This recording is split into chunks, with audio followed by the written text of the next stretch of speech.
Good afternoon. This is the MSSADA podcast. I am Matt Trahan, seeking my CMAA certification through the NIAAA, here with my co-host Keith Mangan from Bedford High School, who has recently attained his CMAA. Thanks so much, Keith, for joining me. It's going to be a great ride. Listen, and thanks for having me, and thanks for letting me be part of this project with you. I appreciate it. I appreciate it. You inspired me to do this. No, listen. Yeah. We're going to talk a little bit, and really, Keith just finished up as the president of MSSADA. I was the first vice president, so I've got to spend quite a bit of time with Keith, and we're here and professionally, trying to improve on a daily basis. So the CMAA is a goal and a target for me. Absolutely. And you know what, Matt, and we've talked about this for a little bit, and trying to get these projects done, and if not really squeeze them in, but through our daily lives as our being athletic directors, being dads, being husbands, and stuff like that too, and be able to find that time to be able to do this. And and I think this project here, that what you're doing, is something that we've been able to. You're not stuck to a particular time frame, and right. We can kind of fill it in different avenues and different venues, whatever possible. Right. I agree. And really, what gave me the thought to do this was through COVID. At the very beginning of COVID, we were all home and everybody was on lockdown and whatnot. So I thought to myself, I said, it's a great opportunity to be productive and do something different. So at the time, I had been listening and reading and seeing a number of things, so much so that I started my own private podcast, Breakfast of Champions, with my head football coach. We have a very, very good professional relationship together, and we're in our 9th season. Fell in love with the podcasting, thought it was a great opportunity to do a multitude of things that we're going to get into moving forward. But so much so that, you and I, working through Masada, we both agreed that this would be a great opportunity for us to promote high school athletics in Massachusetts and so many other topics. Yes, and you're right. So, something that I had heard some other athletic directors around the country started doing some podcasts. I saw your podcast that you do with your coach, and then was trying to figure out, this would be a cool thing to be able to do here as well. So, we kind of, bounced back and forth a little bit, and it worked out pretty well. And it's, right. Not just about athletic directors, but also a big part of our podcast here is about our association. Right. All about the association. Right. So, why don't we get started here, Matt? And so this format that we're going to do, I'm going to ask you a bunch of questions. Yep. And you kind of go through and answer those questions. And so start off for our audience here and just kind of tell us, why'd you get into podcasting and what brought you to this venue? Well, like I said, spending that time at home and really having a opportunity to recenter a little bit, I thought it was a great opportunity. I'd seen some other people do some work, some very good and some not so good. Right. So my wife will tell you that I have a gift of gab, which I guess is true. And early on, quite frankly, Keith, I said, let's try this. And we tried it out on a different platform. It was just through Zoom. Got together with my football coach and I said, hey, I want to do this thing. Let's try this podcasting. And it was, low level at the very beginning. And typically we talk about high school sports. We talk about things in the here and now, current events, professional sports, and then all the things that we love, philosophy of coaching and all of that stuff. It kind of morphed into a little bit more than that because, really the Zoom platform wasn't giving us what we were looking for. We weren't getting the aesthetic value. So we went to StreamYard, which is the platform we're on right now. It has all the bells and whistles. It's, it ranges anywhere between $240 to $350 if you want to go to the premium package and be able to do all different kinds of things, but really low key investment, right? So, that happened and we caught some steam. It's really been received well. I look forward to it. I enjoy it.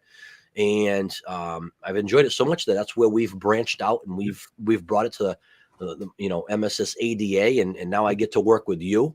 But it really, I would say it's, it's cost effective, right? So you and I decided that we were going to do this and as presidents and really, try to appeal to the masses. I can only speak for myself. My laptop was my laptop. I've always had that. Spent roughly $25 on a microphone and another $25 on a high definition camera. The green screen behind me was nominal. So Yep. you really can get into podcasting at a very low price. Yep. I just think that you have to maintain a format, have good, good content. And obviously you can't, some people do it by themselves. I wouldn't recommend it. I think you have to have that ebb and flow between Absolutely. individuals. So, but you say, and you mentioned the green screen. So like, you use a green screen. I do not. Believe it or not, this is actually not my living room that we're in here right now. very, So, very pretty. I gave up piano at a very early age here, but, using those graphics and things like that and different things. And for myself, traditionally, when I'm on Zoom or, when we do our podcasts, a lot of times I'll just use the blurred out version of the screen. Right. So like, cause I'm in my office and so much of what we do is either at work, so I want people to know, like, also just to see a little bit. I've always been curious when I been on calls and stuff with people and you can see their background, stuff like that. You kind of learn more about them a little bit. So a lot of stuff in my space of things that I put in here are things that are, things about me. So, obviously mix it up a little bit tonight here as well for the purposes of this, but thanks for signing off and answering those questions of why you got into podcasting. So let me ask you now, who is talk a little bit about who our target audience is for this. Talk a little bit about your Breakfast of Champions one as well. And, why we've gone with that group. Right. So the podcasting piece is interesting because, at a much younger age, when you first take over this job as an athletic director, I think you need to be comfortable in your own skin, right? Yep. So when you look back and you reflect back to being, high school kid, college kid, I think we all kind of morph into something. Mm-hmm. I wasn't the person that liked being in front of a large group of people. Yep. Now, I kind of enjoy, that if, you're well prepared. No different than this, right? So if you feel knowledgeable on a topic, yep. I don't feel as though I'm nervous in any which way being on camera. So much so that that there are people out there live viewing you on Twitter and YouTube and everywhere else. But as long as you can speak and articulate yourself, I feel as though that, it's a home run. So when we take that to the state association, I feel as though we have a great opportunity, Keith. We do this all the time. We bring in quality individuals as guests. Yep. We've had the opportunity to do pop-up podcasts through the national and get to, interview Cheryl Van Paris at the national convention. That was fantastic. And we really get to talk about the here and now. What's happening right now out, in the state? What's the hot topic? We get to discuss it, bring people in, give our opinion. But what's nice about it is, and I want to say this, we get inundated as athletic directors through email, through different things that come through each and every day. What I love about podcasting is you can listen to it on your ride in or your ride home from work. And if you happen to be, relatively handsome, I mean, this is, something that you can view. So if you want that, and as you alluded to a little bit already, Matt, is that there are athletic directors that are doing podcasts already. Some are just audio. Some you can download, you can listen to if you depend upon the drive that you have. You could still, even in your car, you could listen to us in the background. Obviously, you're not going to view it while you're driving, but you could still listen to to the two of us speak or our guests or whatever it is, that we have on that day. So, and something else that, I know you do in your other podcasts and we started doing here as well, and there's a little bit of wrinkle as well, is talk to me a little bit about, having sponsors and how you work with having sponsors involved in a podcast. Right. Well, there's monetary value to a podcast. There's some people who, do it for a living as a full-time job. But if you have a good structure like we do through Breakfast of Champions, and we've had numerous local partners who have come in. I have an apparel company that, that basically, funds the podcast. So much so that, when you look at it, he's paying for this platform. And all we do is we reference, his name at the beginning and the end of and he gives us a commercial to read. It's perfect. So much so with a carryover for us, Gold Athletics, who is a major sponsor of our state, decided that they wanted to hook up with us through Masada. And again, I mean, I won't speak to the financial piece, but it was considerable. They're funding our podcast, and it's a great way for them to get their message out. We've had some of their folks on and talk to them about their product. We've also had the opportunity to kind of, test the waters and say, hey, I know myself, you know yourself, that you work with them. We can now speak to them, or speak to the masses and say they are a quality program, and this is something that you as an athletic director, if you're of interest and it's something that you're looking for a good fundraising partner, look no further. It's right there. It's Gold Athletics. So and that's something that, as you kind of alluded to already, that the vendors, I have a relationship with vendors, is such a huge part of our job. Correct. As athletic directors. So our sponsor for our Masada podcast, someone that you've been using a lot. I knew of the company. I have a brand new coach who actually had a relationship with them from his former school.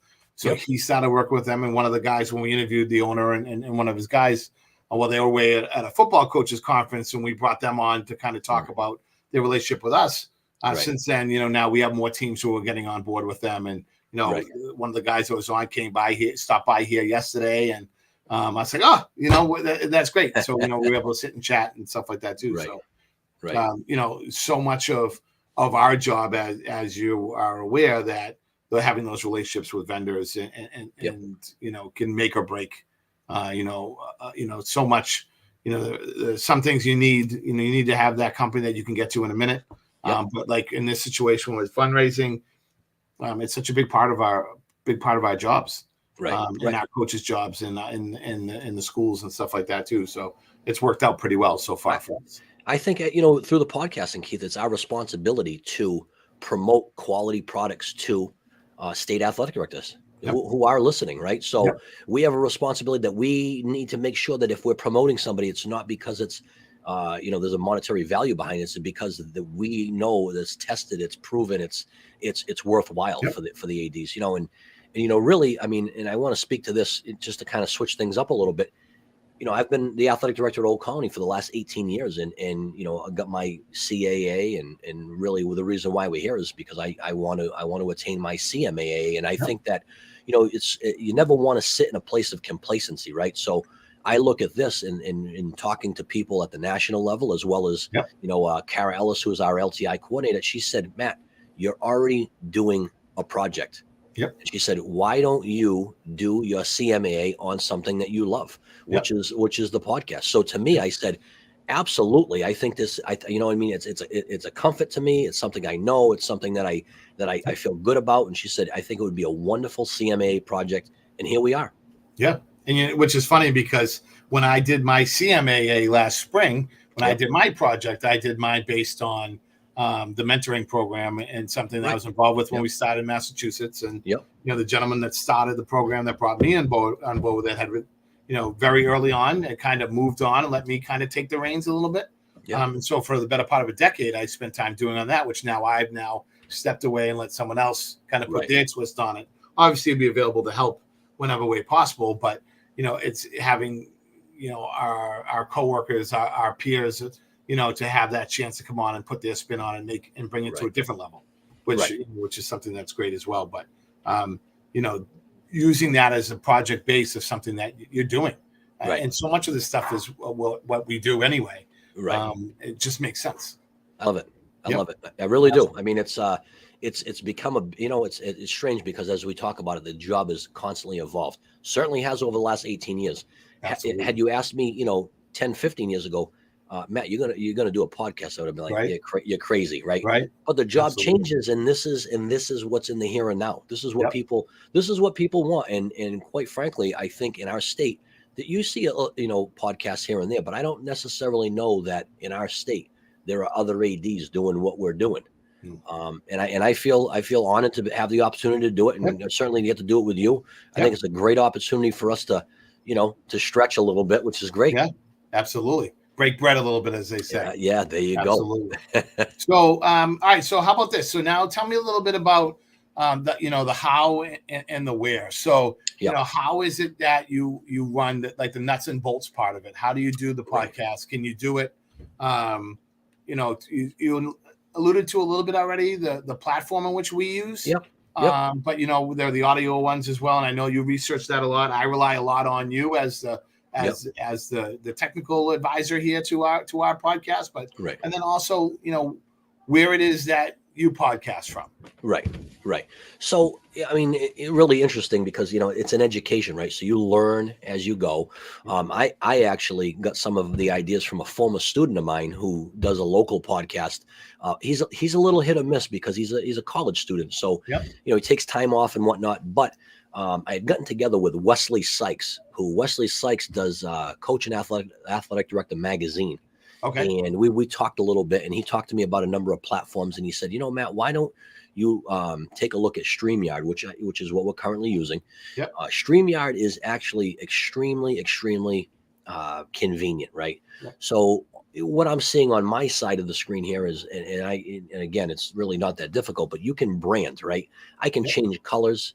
I can put a banner at the bottom to advertise or remind people of special events. We can drop in logos from right to left. And then really what you can actually have up to like 5 people on a podcast if you wish. Yeah. So what's nice about it is it's linked. So I can send you a link, Keith, and say, hey, join me at this time at this place. There is some major convenience to using this platform. Now, that being said, the number one thing that you got to have good Wi-Fi. You have to have good Wi-Fi. You know it, and I know it. We were at the national conference, excuse me, had a great time with Cheryl. Unfortunately, the Wi-Fi was in and out. We struggled with hearing you. I was doing my best, but you and I both witnessed that same thing at the state conference because again, it's all about good Wi-Fi. Yeah. Myself, I have a finished room here in the basement. It doubles as a kid's rec room. Yeah. So on the back wall here, I have a green screen, a little bit of nice lighting. It really isn't that difficult. I just think that you need to, before you podcast, you need to make sure all of your connections, your microphone, your camera, everything's working appropriately. Yeah. And then for me, here's the big one, right? So when we first started, we recorded everything. Yeah. We recorded it. We would clip it. We would send it out. We would test the audio. And then I got on with somebody on a different podcast, and he says to me, he goes, we're going live. And I go, what? I go, so we dipped our toe in the water that day, and I've gone live every day since. Yep. Because to me, it's that much easier because the content is going out relatively live, right? So it's not, you don't do that backside of you cutting film, you're shrinking it down, you're sending it out to different platforms. It's in the here and now. Well, and I will tell you, Matt, so that's what I like about it. Yeah. That it's, so each one has its pluses and minuses. So you have the fact that you're doing and it's done, which is great. But also as an athletic director, not really having a whole lot of free time. Like when, my free time when I'm done, I want to be able to get home, and I want to be, we know this as dads and as husbands, we want to be present when we get home. So, and the other aspect of that, like, at our state convention, we had Mark Rarick there who ran a successful podcast and off-duty ADs, and they, kind of, their thing was him and 2 other guys who just kind of talked about their stuff. But there was an audio one, and he was talking to us about this and sharing that they spent a lot of time of editing and doing different things like that too, which, worked well for them. But then, and our big downfall, or the negative, I guess would be the best way to put it, was the Wi-Fi thing that we tried that at the national conference. You and Fran were there. Interviewed Cheryl, and I was actually in home in Massachusetts going back and forth, where I was unable to be there because of the times. And it was a little disappointed that it didn't work as well because we were very excited about it. Oh yeah, Cheryl's wonderful. And then we did our one at just at our state conference, and we were running back and forth and trying different things, and it didn't work as well. And then we end up in the lobby, as we end up in the lobby, and then you have people come by who, you don't want to have them to not talk or anything like that. It's so much of our conference is about networking. But we have, one guy who's yelling out, when are you starting your podcast? I'm like, we're on it right now, sort of thing. Well, that's the issue, right? When you're live, anything goes, but the other part of this too is there's a lot of free things out there, right? So I utilize on my personal podcast, I utilize this thing called Anchor, right? So Anchor is an episode. You can kind of package it within episodes and then send that content out. Like right now we have the ability on this to send out to Twitter, YouTube, and another platform. But once you take the recording, the audio recording of any podcast, and you send it through Anchor, you can actually set it up so that it's going out to Twitter. It's going out to all of these different kinds of Apple. So like Spotify, Apple, all of these platforms that everybody listens to these podcasts on. That's a free service that I use on a weekly basis. The other piece too that I like, and I'm going to recommend this to you and Fran, we should be looking at this other service. It's called Linktree. So Linktree is nice because if you put it on your Twitter feed and somebody clicks on that Linktree and you have all of the Apple, Spotify, yada, yada, yada, all on there, they can pick which one they want to listen to you on. And it's another free service. Yes. So, which is, the technology is amazing. Right. To be able to go through those different things. Matt, tell me a little bit about, we're talking about format and where we do this stuff. And our next question is the what, what format we're doing. So you already started to allude to that a little bit.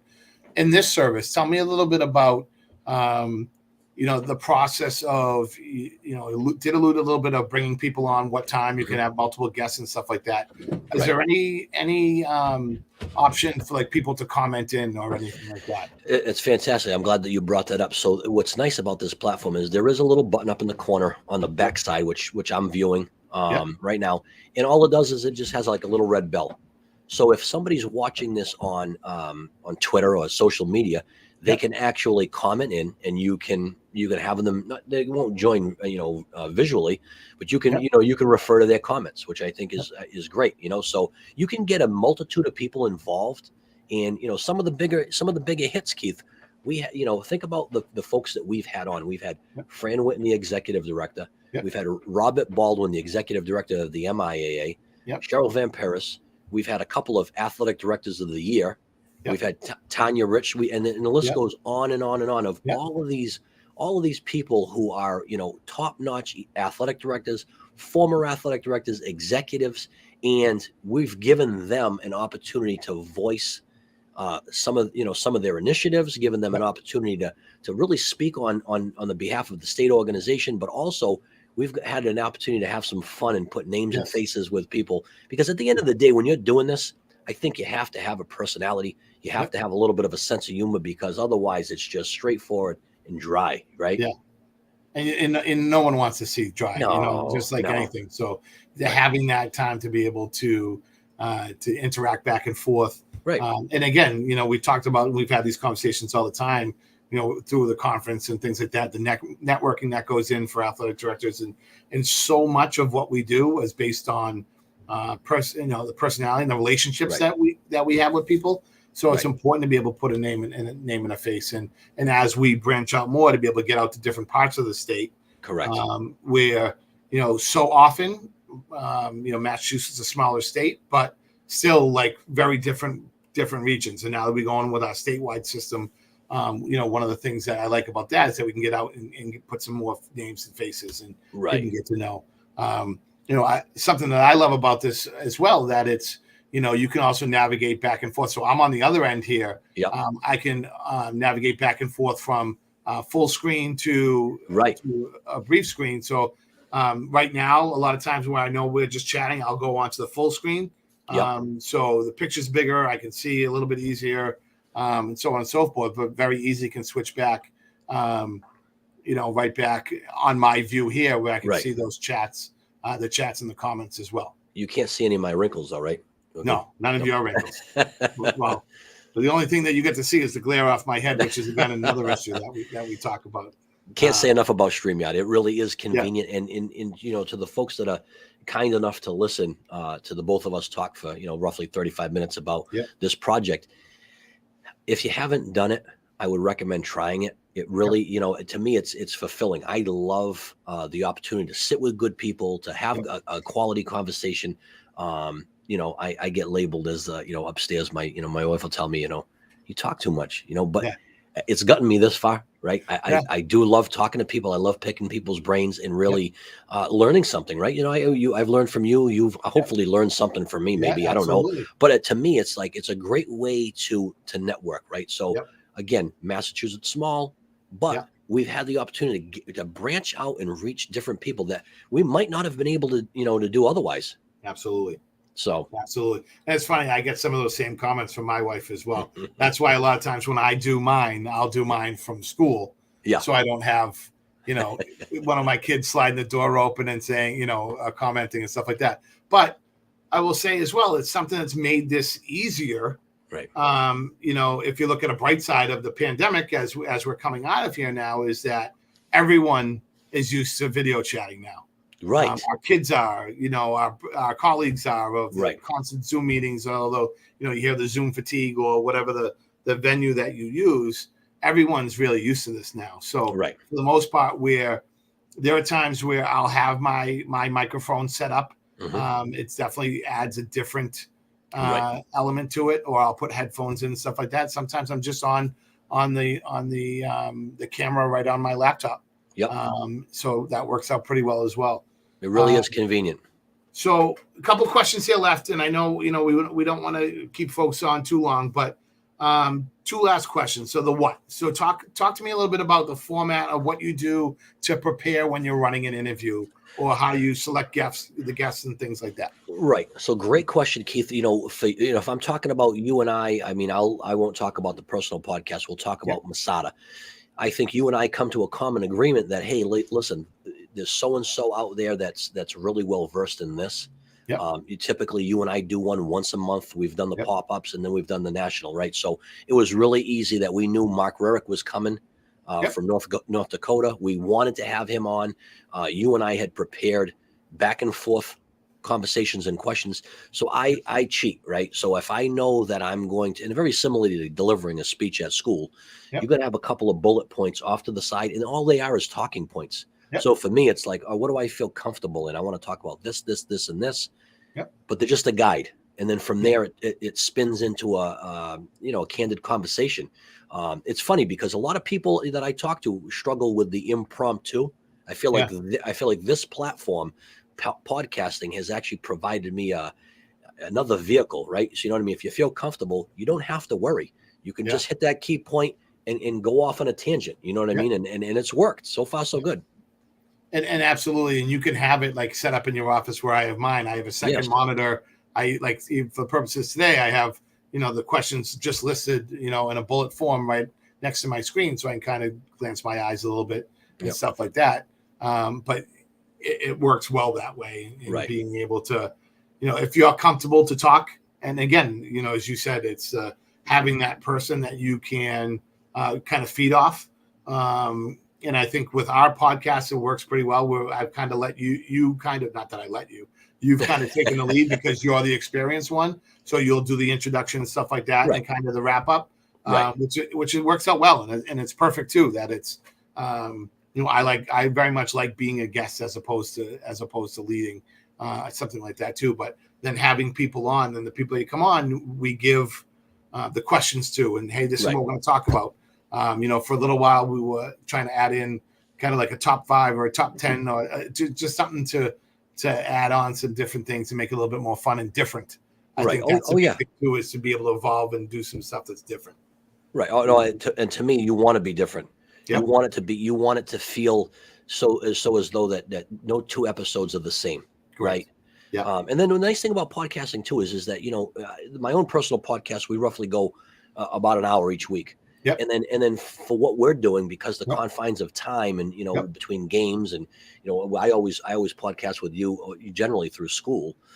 We've roughly got about 30 minutes. Yeah. So, you and I prepare. And what's really nice is, technology is a wonderful thing. You and I have a shared Google Doc. Yeah. That both of us can go back and forth, edit, add, change. And it's something for us to reflect on. So I think that, where we're going, sky's the limit, really. Yeah. So that brings us to our last question, which you kind of already started to answer, is the when. So when do you, when talk about when the best time to podcast is? Right. Well, I mean, it really, in our jobs, in our profession, it's not easy to have a set time, right? I struggle with that myself with my personal one. I do love Masada. I love the way that we've set it up so that you and I kind of know that it's going to happen probably at 1 o'clock. When things have died down in school a little bit. Absolutely. You and I traditionally try to do it once a month. Yeah. We know well in advance who the guest is going to be that week. And then from there, it's a good solid 30-minute conversation. And then that's one of the things that I want to mention. So this CMA project means a lot to me. Yep. And I know that it meant a lot to you. Hopefully, we haven't, taken too much of your time. We would love for you to go on to MSSADA. If you go on to Twitter, if you go to MSSADA 9 or YouTube, you can view any of the episodes that we've had with some of those executives that we talked about earlier. I just think that there's a wealth of knowledge there. And I feel like here's a personal note. When I'm long gone, my kids have something to look back at and say, hey, I think my dad was kind of cool. Yeah. I hope that's what they say. Yeah. That's great. No, and which is fun as well. When you say the when, we have that time, like right around 1 o'clock, right after lunch. I even have now my office faces a hallway, right? Yep. That, right around that time, it's right after lunch and students are walking by, and there are times we're in the podcast and we have kids who know that they're doing it. So they'll come by, they'll knock on the window, or I even had a couple signs up there at some point too, which at some point we'll have to change the camera around so you can see. That's like, put me on your podcast or something like that. But the kids have some fun with it too, because they know what's going on as well. So no, I love it. I love it. I think that, again, I have to say, if you haven't done it, you need to try it. But personally, you have to get together with somebody that, one, you respect, two, that you can have a great conversation with.